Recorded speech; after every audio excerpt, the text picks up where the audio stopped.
सत्संग की महिमा। एक बार का जिक्र है। एक बहुत बड़ा चोर था।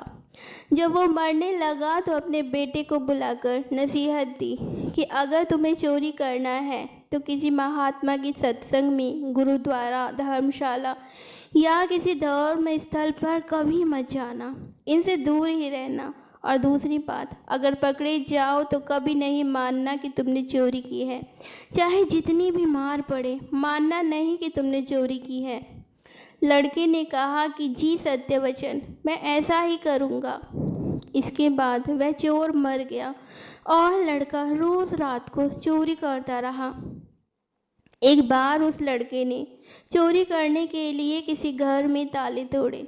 घर वाले जाग पड़े और उन्होंने शोर मचा दिया। आगे पहरेदार खड़े थे। उन्होंने कहा कि आने दो, बचकर कहाँ जाएगा, हम यहाँ पर पकड़ लेंगे उसको। अब इधर घर वाले खड़े थे, उधर पहरेदार खड़े थे। चोर जाए तो जाए किधर। खैर, किसी तरह वह बचने के लिए वहाँ से भागा तो रास्ते में एक धर्मशाला पड़ती थी। उसे अपने बाप की सलाह याद आई कि धर्मशाला में कभी ना जाना। लेकिन अब करे तो क्या करे। आखिर उसने सोचा कि मौका देखना चाहिए और धर्मशाला में चला गया। बाप का आज्ञाकारी बेटा था। उसने कानों में अपनी दोनों उंगली डाल ली कि सत्संग के वचन कानों में ना पड़ जाए। हमारे पिता ने मना कर रखा है कि सत्संग में कभी ना जाना। तो उसने कानों में अपनी दोनों उंगली डाल ली कि कहीं सत्संग ना सुन जाए। वहाँ सत्संग चल रहा था। हमारा मन अड़ियल घोड़े की तरह होता है, इसे जिधर से मोड़ो उधर ही जाने लगता है। कानों को बंद कर लेने के बावजूद भी चोर के कानों में यह वचन पड़ गए कि देवी देवताओं की परछाई नहीं होती, और उसने कान बंद कर रखे थे। फिर भी उसके कान में थोड़ी सी आवाज़ आई कि देवी देवताओं की परछाई नहीं होती। उसके मन ने कहा कि परछाई हो चाहे ना हो, मुझे क्या।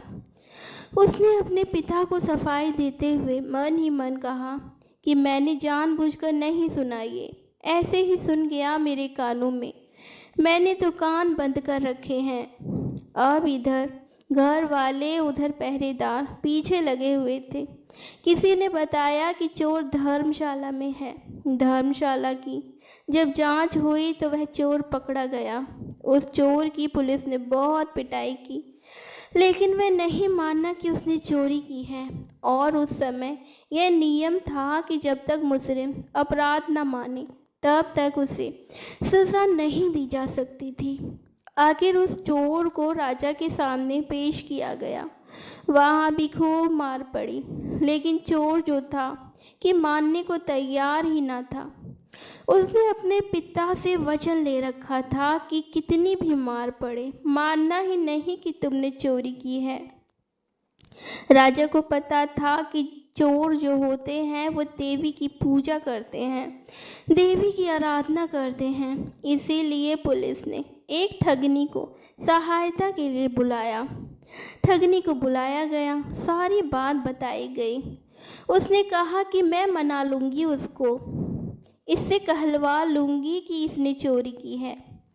उस ठगनी ने देवी का एक स्वांग बनाया, 2 नकली बाहें लगाई, चारों हाथों में चारों मशाले जलाई और नकली शेर की सवारी की। क्योंकि वह पुलिस के साथ मिली हुई थी, इसीलिए जब वह आई तो उसकी हिदायत के मुताबिक जेल के दरवाजे कड़क कड़क कर खुल गए। पहले से प्लान कर रखा था कि देवी जब आए तो जेल में सारे दरवाजे अपने आप खुलते जाएं। ऐसा ही हुआ। और जब आदमी किसी मुसीबत में फंस जाता है तो अपने इष्ट को याद करता है। इसीलिए चोर भी उस समय देवी की याद में बैठा हुआ था।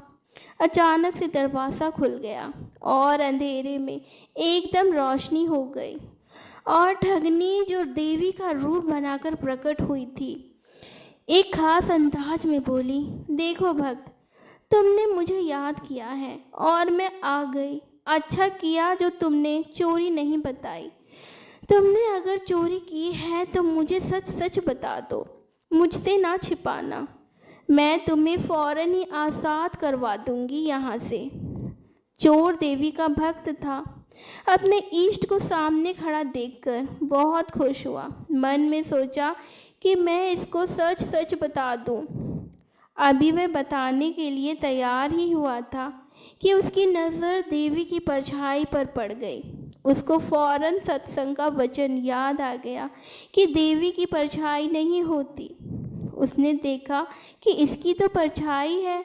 समझ गया कि यह देवी नहीं, हमारे साथ छल हुआ है। यह सोचकर वह रुक गया और बोला कि माँ, मैंने चोरी नहीं की है। अगर मैंने चोरी की होती तो क्या आपको पता ना होता? आप तो सर्वव्यापी हैं, आप तो सब जानती हैं।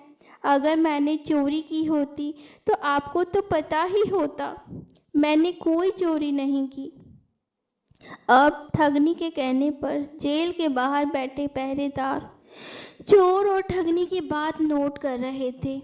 उनको और ठगनी को विश्वास हो गया कि यह चोर नहीं है। अगले ही दिन उन्होंने राजा से कह दिया कि यह चोर नहीं है और फिर राजा ने उसको आज़ाद कर दिया। अब चोर आज़ाद हुआ तो सोचने लगा कि जब सत्संग का एक वचन सुना तो जेल से छूट गया। अगर सारी उम्र सुनूं तो पता नहीं क्या क्या मिले। जब यह ख्याल आया तो रोज़ सत्संग में जाने लगा और वह चोर किसी पूर्ण महात्मा की शरण में चला गया और चोरी करना हमेशा के लिए छोड़ दिया। वह चोर महात्मा बन गया। धर्म प्रेमियों इसीलिए कहते हैं कि सत्संग के बराबर न गंगा है, न यमुना, और ना ही कोई अन्य तीर्थ है। कलयुग में सत्संग ही सबसे बड़ा तीर्थ है। इसीलिए आपसे हमारी विनती है कि सत्संग में हमेशा जाएं और जाते रहें। दोस्तों, यह थी आज की कहानी। अगर आपको यह कहानी पसंद आई हो तो इसे लाइक करें और चैनल को सब्सक्राइब करें।